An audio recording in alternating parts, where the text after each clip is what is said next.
brought you by Silver Pumps and Motors. Top quality और consistent performance के लिए सिर्फ सिल्वर पंप्स नाम याद रखना। రాష్ట్ర శాసనసభ చరిత్రలో ఈ రోజు ఒక చీకటి రోజు. కాంగ్రెస్ పార్టీ ఈ రోజు పట్టపగలు ప్రజాస్వామ్యం యొక్క గొంతు కోసింది. ఈ రోజు కాంగ్రెస్ పార్టీ శాసనసభ బయట ప్రశ్నిస్తే కేసులు, అక్రమ అరెస్టులు, శాసనసభలో ప్రజల పక్షాన ప్రశ్నిస్తే గొంతు నొక్కడము, సస్పెన్షన్లు. ఇది ప్రజాపాలన, ఇది కాంగ్రెస్ మార్కు ప్రజాపాలన. ఇలా జగదీష్ రెడ్డి గారు ఏమడిగారు? ఈ ప్రభుత్వ వైఫల్యాలను ఎత్తి చూపారు. గవర్నర్ గారి ప్రసంగంలో తప్పులను ఎత్తి చూపే ప్రయత్నం చేశారు.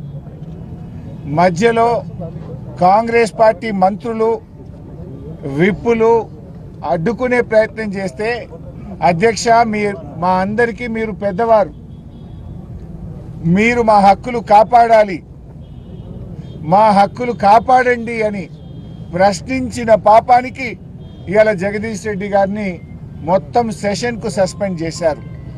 అంటే శాసనసభ అనేటువంటిది ఇలా ఉన్నది ఎందుకు? ప్రతిపక్షం ప్రశ్నించడానికే ఉంటుంది, ప్రభుత్వ తప్పిదాలను ఎత్తి చూపడానికే ఉంటుంది, ప్రజల కష్టాలను శాసనసభ ద్వారా ప్రభుత్వం దృష్టికి తీసుకుపోయి పరిష్కరించడానికే ప్రతిపక్షం ఉంటుంది. ఇవాళ జగదీష్ రెడ్డి గారు ప్రశ్నిస్తుంటే తట్టుకోలేక ఉద్దేశపూర్వకంగా ఒక పథకం ప్రకారంగా జగదీష్ రెడ్డి గారిని సస్పెండ్ చేశారు. మాట్లాడితే దళిత స్పీకర్ అని చెప్పి ఇవాళ ఒక రకంగా ఆయన స్థాయిని, ఆయన గౌరవాన్ని తగ్గించే విధంగా కాంగ్రెస్ పార్టీ ప్రయత్నం చేసింది.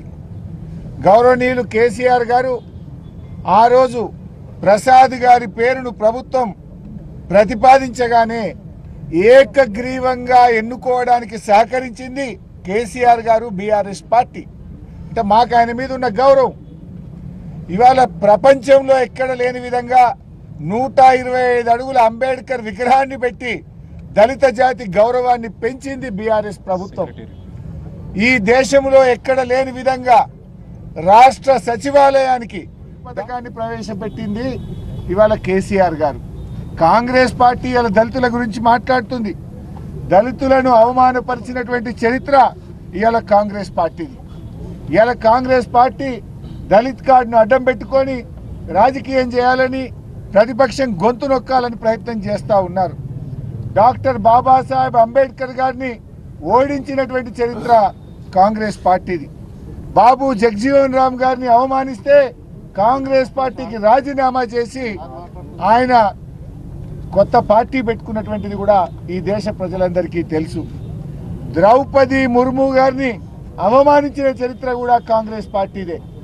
ద్రౌపది ముర్ము గారిని అధిరంజన్ చౌదరి గారు, ఒకసారి సోనియా గాంధీ గారు కూడా ద్రౌపది ముర్ము గారిని అవమానించిన విషయం ఈ దేశ ప్రజలందరికీ కూడా తెలుసు.